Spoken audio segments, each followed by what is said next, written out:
বারবার বলছে তরুণরা নাকি উদ্দীপ্ত হয়ে তবেই ভোট দেয়। তাহলে মাননীয় স্পিকার তিনি বোধহয় চোখের সামনে টকবগে চুলাই দেখেননি। মাত্র ৩৬ দিনের ব্যবধানে আমরা যে স্বৈরশাসকের পতন ঘটিয়েছি সেখানে কিন্তু কোনো রাজনৈতিক দলের উদ্দীপনা ছিল না। মাননীয় স্পিকার ৫২-এর ভাষা আন্দোলনের কথা নিশ্চয়ই সবাই জানেন, যার প্রভাব পড়েছিল ৫৪-এর যুক্তফ্রন্ট নির্বাচনে, ৬৯-এর গণ অভ্যুত্থান কিংবা ৬৬-র ৬ দফা, যার কথাই বলুন না কেন এর প্রভাব পড়েছিল ৭০-এর নির্বাচনে মাননীয় স্পিকার, যার মূল কাণ্ডারি ছিল এই তরুণ সমাজ। মাননীয় স্পিকার, তরুণ সমাজের হাত ধরে এসেছে ৭১-এর মুক্তিযুদ্ধ, একটি স্বাধীন দেশ, স্বাধীন ভূখণ্ড এবং এই তরুণ সমাজের স্বৈর শাসকের হাত থেকে আমাদেরকে মুক্তি দিয়েছে। তাই মাননীয় স্পিকার, এই তরুণ সমাজের হাত ধরেই যে একটি ব্যালট বিপ্লব ঘটবে সেটি কিন্তু অবশ্যম্ভাবী সত্য।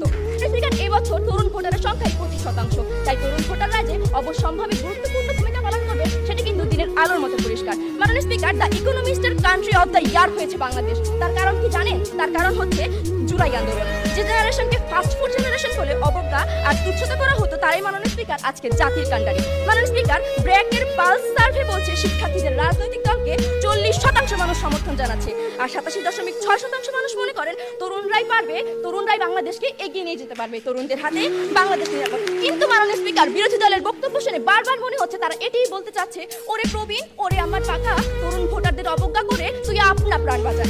বর্তমান বাংলাদেশে ১৮ থেকে ২১ বছর বয়সী ভোটার আছে ৭৭ লাখ, ২১ থেকে ২৫ বছর বয়সী ভোটার আছে ১,১২,০০,০০০, ২৬ থেকে ২৯ বছর বয়সী ভোটার আছে ১,১৪,০০,০০০। মাননীয় স্পিকার, এবার তারা ভোট দেবে এবং কাদের পক্ষে ভোট দেবে? মাননীয় স্পিকার, নিশ্চয়ই তরুণ সমাজ ভোট দিয়ে স্বৈর শাসককে কিংবা দুর্নীতিবাজকে ফেরত আনবে না। তারা ভোট দেবে আলোর পথে, তারা দুর্নীতিমুক্ত একটি সুন্দর বাংলাদেশ প্রতিষ্ঠা করবে।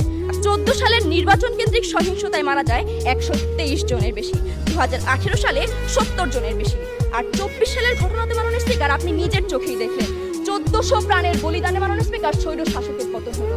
বুকের তাজা রক্ত মাননীয় স্পিকার ছড়িয়ে গেল। মাননীয় স্পিকার, এই তরুণ প্রজন্মের রক্তের বিনিময়ে আমরা কি